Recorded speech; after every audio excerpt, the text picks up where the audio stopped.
Vendredi dernier, on a connu une journée difficile en bourse. Aujourd'hui, c'est plutôt calme, mais disons que dernièrement, là, on a l'impression que c'est un peu des montagnes russes, hein, les marchés qui peuvent bouger rapidement d'un côté comme de l'autre, à la moindre nouvelle, la moindre déclaration.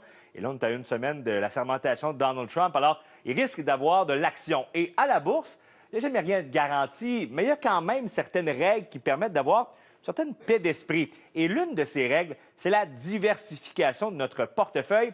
En quoi ça consiste exactement? On en parle avec notre collaborateur Jean-Sébastien Jutras, planificateur financier et formateur chez l'Astuce Formation.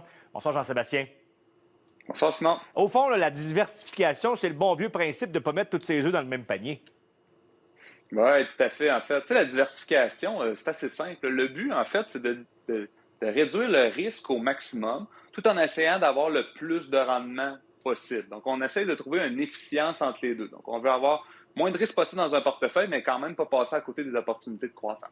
Bon, évidemment, le principe est très clair. Là, c'est quand même... mais c'est quand vient le temps là, de l'appliquer que ça peut être un peu plus complexe. Concrètement, là, comment on peut y arriver?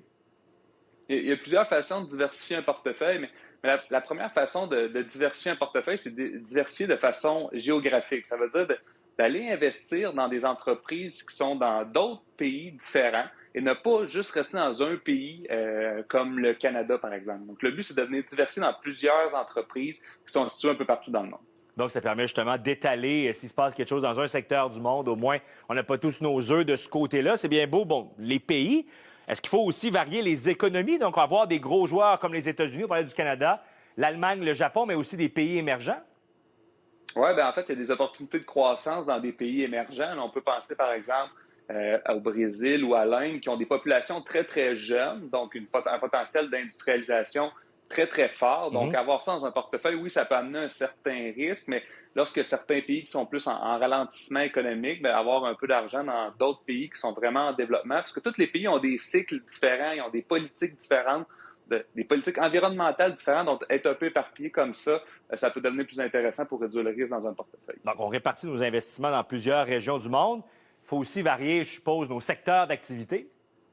Oui, je pense en fait le secteur est très... Bien, la géographie est très importante, mais le secteur l'est encore plus. Donc, de diversifier les secteurs d'activité, c'est important.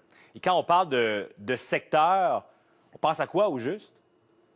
On peut penser, par exemple, au secteur des technologies, on peut penser au secteur des industries, on peut penser à des compagnies comme Boeing, on peut aller dans le secteur de la santé, des compagnies comme Pfizer, dans plusieurs secteurs. Puis ce qui est important dans tous ces secteurs-là, c'est d'investir dans des secteurs que parfois, il y a une répercussion négative sur un secteur, mais qui va avoir aucune répercussion sur l'autre, ou encore une répercussion positive. On pourrait dire, par exemple, s'il y a des sécheresses, Simon, bien, une sécheresse va nuire à une compagnie comme Kellogg, mais nuira pas à une compagnie comme Apple. Donc, la diversification, c'est aussi là-dedans d'aller dans des secteurs qui n'ont pas une corrélation entre les deux.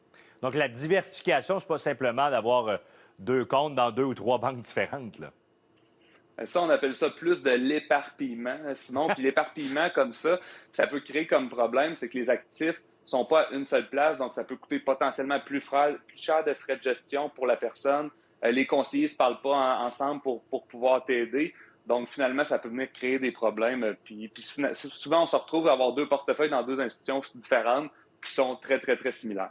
Jean-Sébastien, en début d'année comme ça, on prend des bonnes résolutions. Bien là, je pense qu'on a un bon exemple de bonnes résolutions à prendre pour nos placements pour la prochaine année. Parce qu'on a des devoirs à faire. Jean-Sébastien, merci beaucoup. Merci, Simon. Au retour.